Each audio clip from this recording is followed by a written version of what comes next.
Is a new episode of Chicago Fire on tonight? May 28, 2025.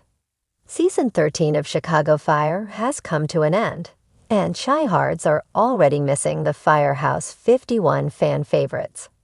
From white-knuckled rescue missions to gripping drama among the first responders, Chicago Fire Season 13 brought the heat at every turn. But after the blood-pumping Season 13 finale, weekly watchers will need to press pause on new episodes for a while. It's never lost on me how special it is to be a part of something with the longevity this has, Taylor Kinney told Us Weekly in May 2022. It's a testament to show creator Dick Wolf and the team of people he puts together. David Agenberg, aka Chicago Fire OG Chris Herman, echoed Kinney's sentiment in a November 2024 interview with NBC Insider. "We have laughed hard. We laugh hard every day on this show," Agenberg said with a chuckle. "That's why the crew has stayed. Everybody that could possibly stay stays because it's a beautiful set." No, Chicago Fire is not airing a new episode tonight. All three One Chicago series are on summer hiatus after last week's gripping season finals. The Windy City heroes are cooking up some juicy drama for PD Season 13, Med Season 11, and Fire Season 14. You can stream all 13 seasons of Chicago Fire, or catch up with the Windy City first responders of Chicago Med and Chicago PD on Peacock, NBC's streaming service. It's a pretty big One Chicago family, series creator Dick Wolf said in 2019.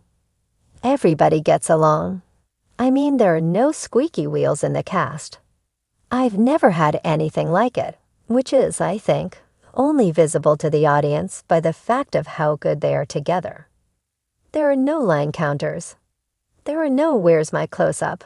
It's a remarkably ensemble-like world." As the sun sets over Chicago, a strange tension looms over the firehouse. Captain Stella Kidd feels it in her bones. Tonight isn't just another shift. She's been restless since morning, her gut telling her something big is coming. Kelly Severide notices, of course. He always does. But he's dealing with his own unease, digging into the cause of a suspicious uptick in warehouse fires on the south side. Meanwhile, Chief Bowden is preparing a heartfelt speech. A local youth program is honoring Firehouse 51 for their recent heroics, but Bowden's thoughts are elsewhere. An anonymous tip has landed on his desk, suggesting that a former firefighter, someone Bowden once mentored, is behind a string of arsons meant to expose corruption in the system. It's more than just a fire to put out. It's a legacy on the line. Joe Cruz. A brother's oath. Joe Cruz is unusually quiet tonight, and everyone notices. The birth of his second child should have brought nothing but joy, but his younger brother, Leon, has gone missing. He hasn't answered calls in days, and the streets are whispering about gang activity heating up again in their whole neighborhood. Cruz hasn't told anyone, not even Bowden, but he's ready to go rogue if it means finding Leon. Only one person catches on, Ritter. With his quiet observation and big heart, Ritter offers to help behind the scenes, even if it means stretching the rules. The duo begins piecing together Leon's last known steps, leading them toward a confrontation that could ignite more than just tempers. Brett's dilemma when duty meets heart. Paramedic Sylvie Brett finds herself caught in a heart-wrenching decision tonight. During a routine call to an apartment fire, she discovers a mother who refuses to leave her son behind. The boy has Down syndrome and is terrified of the smoke and chaos. Brett tries everything to coax him out, but the mother begs her, "Take him first. I'll follow." Only when Brett returns moments later, the woman is gone, swallowed by the fire. Guilt eats at Brett all night. Was she too slow? Could she have done more? And then the twist. The boy's father shows up at the hospital, furious, and with a lawyer. Brett must defend her actions as a paramedic and a human being in a night that tests the very definition of compassion. Violet spark and a new flame. Violet Mikami, still recovering from her grief over Hawkins, is finally allowing herself to breathe again. There's even a glimmer of light in her world. A new firefighter candidate, Eli Navarro, has joined the house temporarily. He's smart, fast, and, perhaps annoyingly, charming. At first, Violet brushes him off. She doesn't do flings anymore. But as the night wears on and they work a rescue together involving a collapsed stairwell, something changes.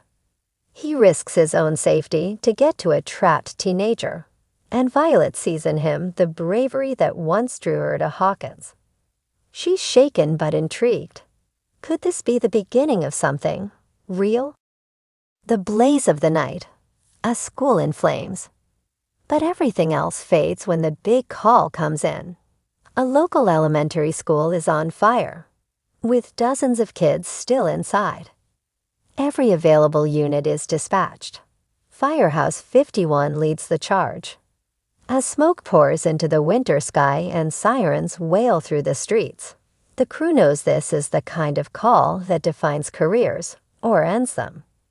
Severide and Kid work together to get to the third floor where the principal and a group of children are trapped. Mouch and Gallo navigate a hallway about to collapse. Violet and Brett set up a triage zone out front while the school's sprinkler system fails, sending the blaze roaring higher. One child is missing, a boy named Isaiah, who ran back to get a drawing he made for his teacher. Bowden makes the call. Severide goes in alone, following the trail of smoke and footprints through a crumbling art room.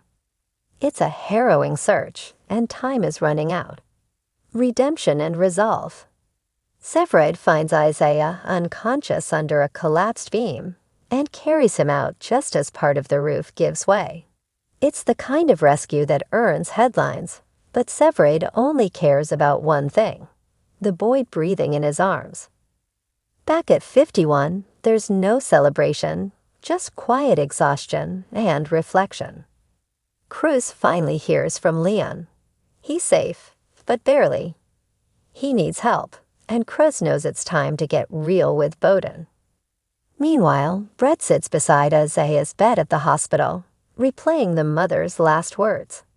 Violet catches Eli smiling at her in that unassuming way, and her heart stirs tentatively. And Bowden? He gets that award, but his speech changes. This job isn't about glory, he says. It's about the people we save and the ones we can't. It's about showing up, no matter how hard the day.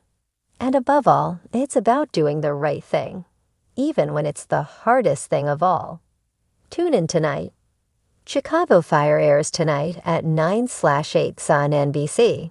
And trust us, you don't want to miss this explosive, emotional ride. Trial by Fire promises to challenge every character you love and set the tone for a fiery second half of the season. Grab the popcorn and maybe a tissue. Firehouse 51 is going into the flames once again, and this time the fire burns deeper than ever. And Bowden, he gets that award, but his speech changes. This job isn't about glory, he says. It's about the people we save and the ones we can't. It's about showing up, no matter how hard the day. And above all, it's about doing the right thing, even when it's the hardest thing of all. Tune in tonight. Chicago Fire airs tonight at 9/8 on NBC. And trust us, you don't want to miss this explosive, emotional ride. Trial by Fire promises to challenge every character you love and set the tone for a fiery second half of the season. Grab the popcorn and maybe a tissue. Firehouse 51 is going into the flames once again, and this time the fire burns deeper than ever.